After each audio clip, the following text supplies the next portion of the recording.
Reverendo Wycliffe, tudo bem? Tudo jóia? Então a gente está aqui no Congresso Irmãos e Coração, na Primeira Igreja Presbiteriana de Goiânia, conversando com o Reverendo Wycliffe, que é secretário sinodal do trabalho da infância. Eu gostaria de saber, primeiramente, como foi esse trabalho durante esse período. O seu mandato também está chegando ao fim já.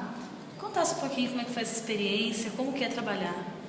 Foi uma experiência muito gratificante. Tudo começou como na secretaria presbiterial do meu presbitério, metropolitano, e depois foi indo até chegar na secretaria sinodal. E é um trabalho muito legal, porque a gente só reflete aquilo que a gente já faz com as crianças. E o intuito realmente é que a gente pudesse treinar, motivar outros secretários, motivar também as igrejas para o envolvimento desse trabalho.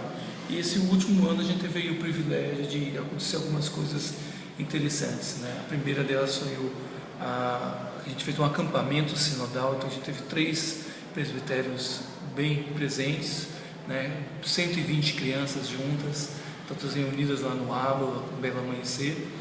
E agora, encerrando com esse congresso, que é um sonho desde que a gente assumiu a secretaria de fazer esse trabalho, e agora nós estamos realizando esse sonho aí junto com a Secretaria Nacional. Agora conta um pouquinho pra gente como que é o seu trabalho com criança da Tio Pete, conhecida aí em todo o Brasil. Como que surgiu? Quando que você despertou assim, nesse ministério mesmo com criança? Isso foi muito legal, assim, porque justamente aqui faz parte dessa história, né? Eu era aluno aqui no IP, meu pai era pastor aqui da primeira igreja e eu frequentava aqui como qualquer adolescente, 15 anos e tudo mais. Só que nos cultos à noite eu não queria participar dos cultos, eu queria fugir. Eu acho que é uma história de muitos do departamento infantil começa por aí. Então eu fugi, vinha aqui para o IP do centro para poder dizer que queria ajudar, porque eu não queria ficar lá no culto, que achava maçante, cansativo e tudo mais.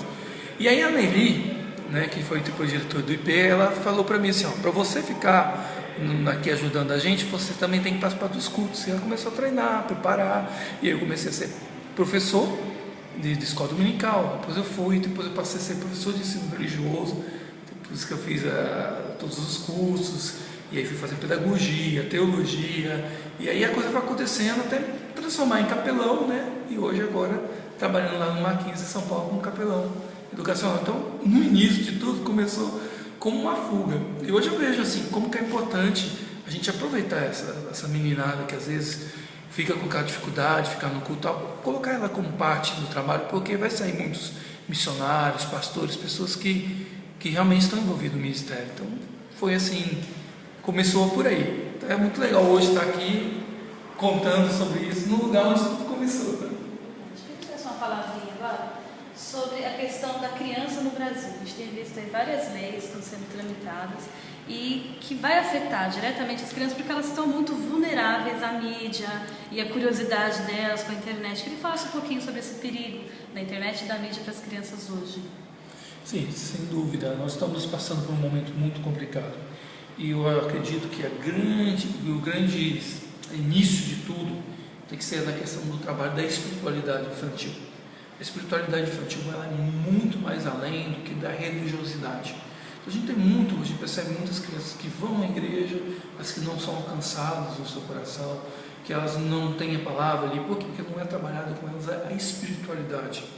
A religiosidade tem que ser um reflexo da espiritualidade. Ela querer ir à igreja, gostar de ir a um culto, saber participar de algumas programações da igreja, tem que ser reflexo daquela vida espiritual. E a vida espiritual ela vem através de uma vida devocional, de oração, de cultos domésticos que hoje em dia, cada dia são negligenciados, abandonados.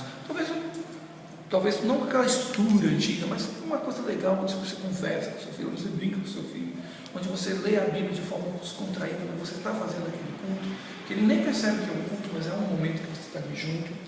E hoje falta isso. Então a sociedade está carente dessa espiritualidade. Por quê? Porque ela não experimenta isso na infância. Então se hoje nós temos meninas que estão se envolvendo com drogas, com a sexualidade infantil precoce, com todas as outras coisas, porque isso não é aguçado, não é trabalhado com eles desde pequenininho. Né? Os pais hoje não têm tempo. Eles têm tempo para a igreja, Eles têm tempo para fazer as atividades, mas eles não têm tempo para ter com Deus. Então a criança olha para isso e diz assim: então ser cristão é frequentar alguma coisa, não é viver, não é ter comunhão com Deus, não é ter esse relacionamento com Deus. Então eu acho que o cerne de tudo é a gente resgatar a espiritualidade infantil. Se hoje eu sou um professor, é porque com 3 anos de idade eu tive esse alcance com Deus, né? Criado desde pequenininho. Depois com 6, chamaram missionário, depois com 13, a pública profissão de fé, com 18, a entender que o meu trabalho era com as crianças. Então são processos da minha espiritualidade, né? Não é um marco apenas, mas um processo que Deus alcançou na minha vida e que quer alcançar para as crianças hoje, daqui de Goiânia, de São Paulo, do Brasil. Muito obrigada. Obrigado.